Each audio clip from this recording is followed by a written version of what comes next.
Olá, alunos, sejam bem-vindos a mais uma aula de ciências. Na aula anterior, nós iniciamos o estudo da sexualidade humana, estudamos o sistema genital. Nesta aula, nós iremos dar continuidade ao estudo da sexualidade humana, falando sobre a gravidez. A gravidez é um momento especial para pessoas que querem ter filhos. Das centenas de milhões de espermatozoides que são lançados na vagina em uma relação sexual, apenas algumas centenas desses espermatozoides conseguem chegar ao ponto da tuba uterina em que vai ocorrer a fecundação. Os espermatozoides, que são as células reprodutoras masculinas, produzem durante o seu trajeto em direção ao óvulo enzimas que abrem caminhos entre as células que envolvem o óvulo.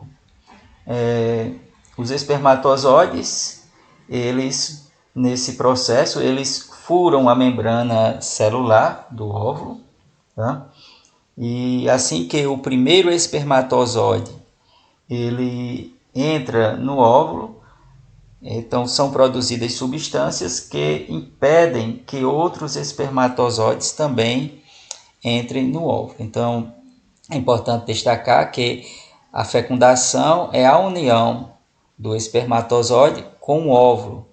E aí apenas um espermatozoide, das centenas de espermatozoides que conseguem atingir o óvulo, apenas um deles consegue fecundar o óvulo e a partir daí formar uma célula ovo, também chamada de zigoto.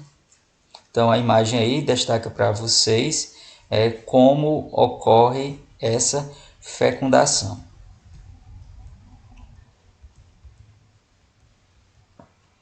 Após a fecundação, a célula ovo formada, ou zigoto, é levada para o útero pelas contrações musculares da tuba uterina e pelo movimento de cílios que existem nas células da parte interna da tuba.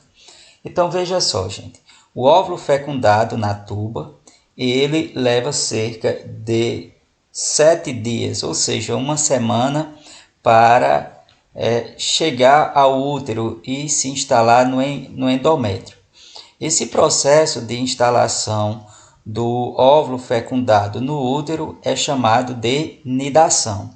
E aí quando o óvulo fecundado ele chega no útero, ele já tem em média de 32 a 64 células. Ou seja, durante todo esse período em que ocorreu a fecundação até a instalação do óvulo fecundado no endométrio, que é o tecido de revestimento uterino, esse óvulo ele vai passando por processos de divisão celular. E aí o óvulo implantado no útero ele já apresenta em média de 32 a 64 células. Nesse momento em que o óvulo ele se instala no endométrio, há a produção do hormônio que nós chamamos de HCG, que impede que ocorra o ciclo menstrual, tá?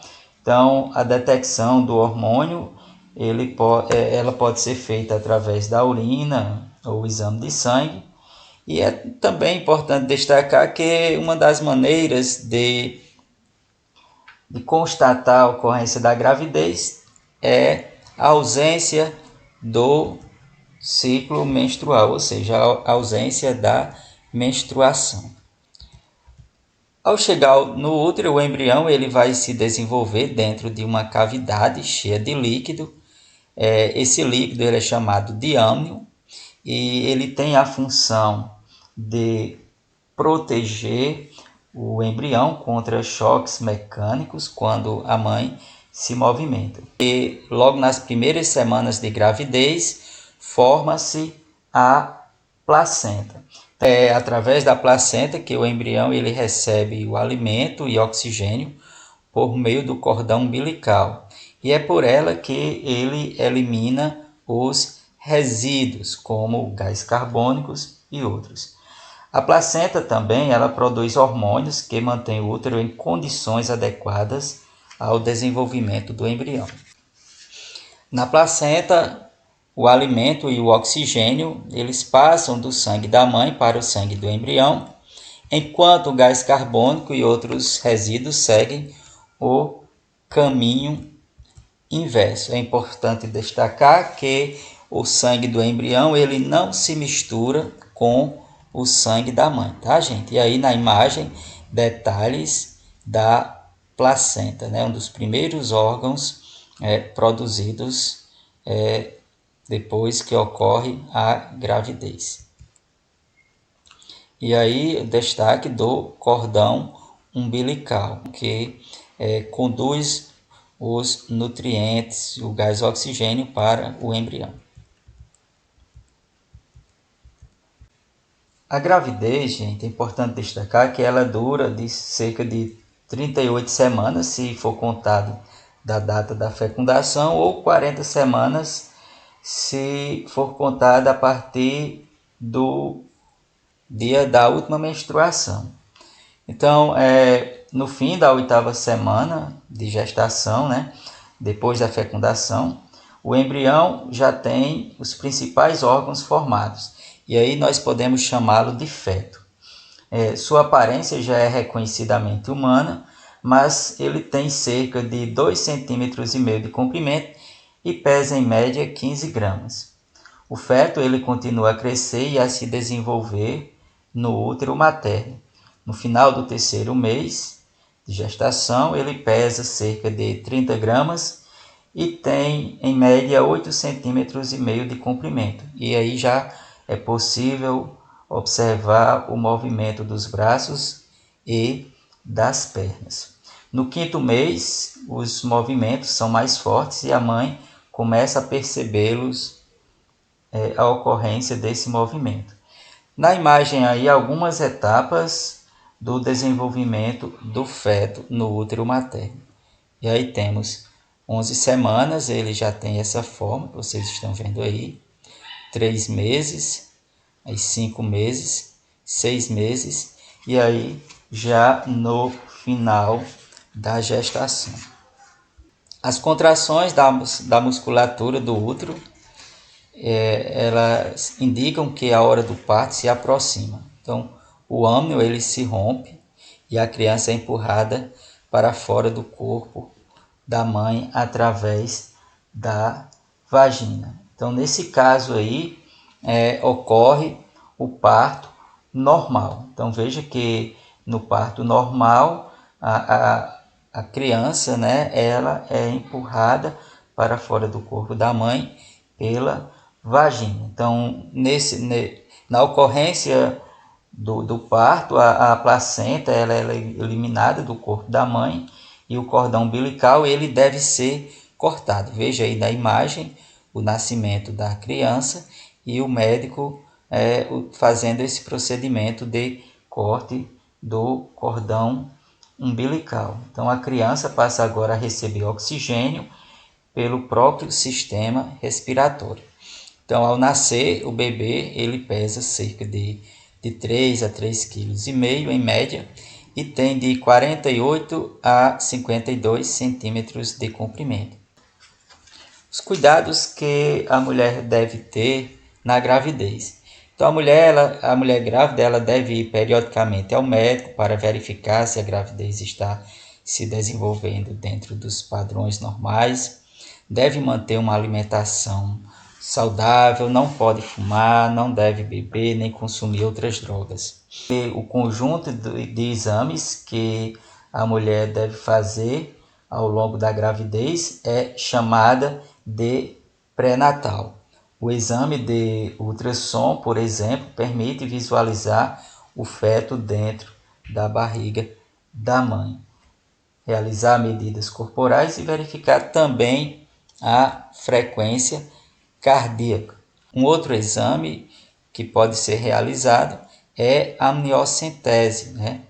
Que permite diagnosticar diversos problemas na gravidez. Então aí um exemplo aí de exame da amniocentese, onde é colhido, né, o líquido amniótico presente na bolsa.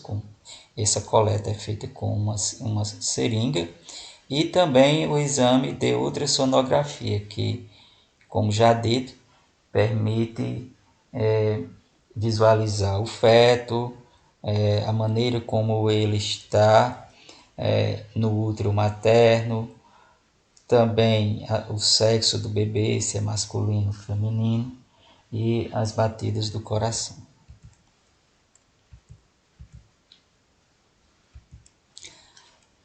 Aqui eu destaco para vocês os cuidados que a mãe deve ter com o bebê depois do nascimento. E aí, dentro desses cuidados, podemos citar a importância do leite materno.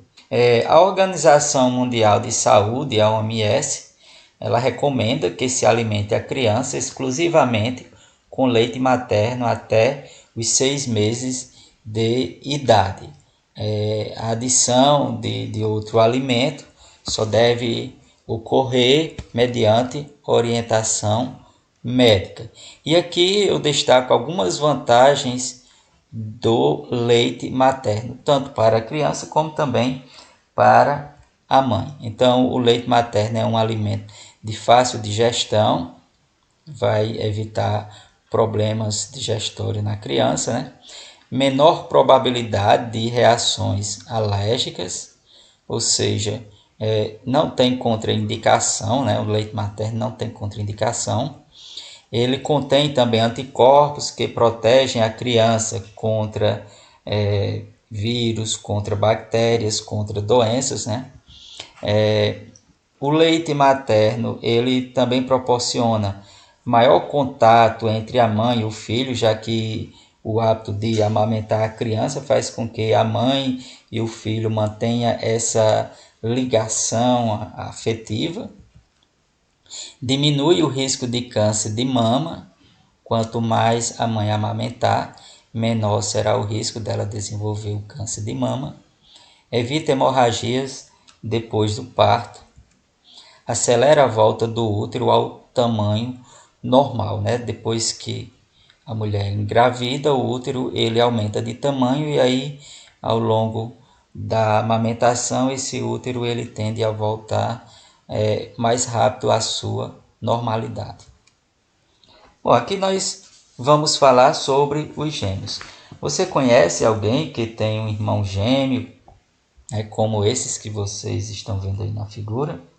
Então, alguns gêmeos são bem parecidos, outros nem tanto. E aí, vocês sabem como se formam os gêmeos?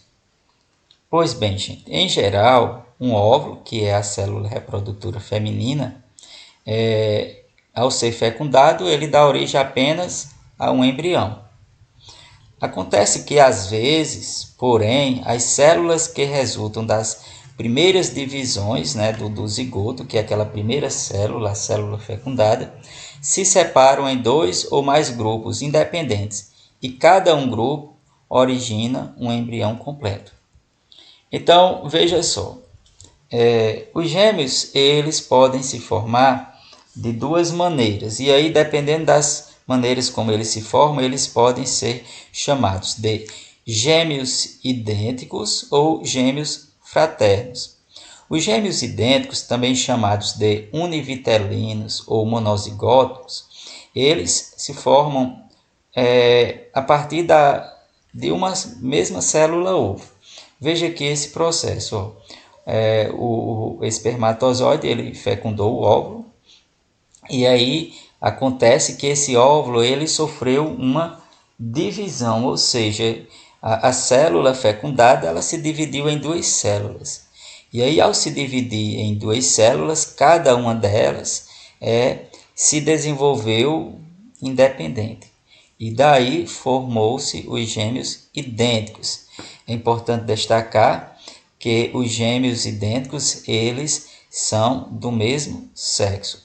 Ou os 2 são masculinos ou os 2 são femininos.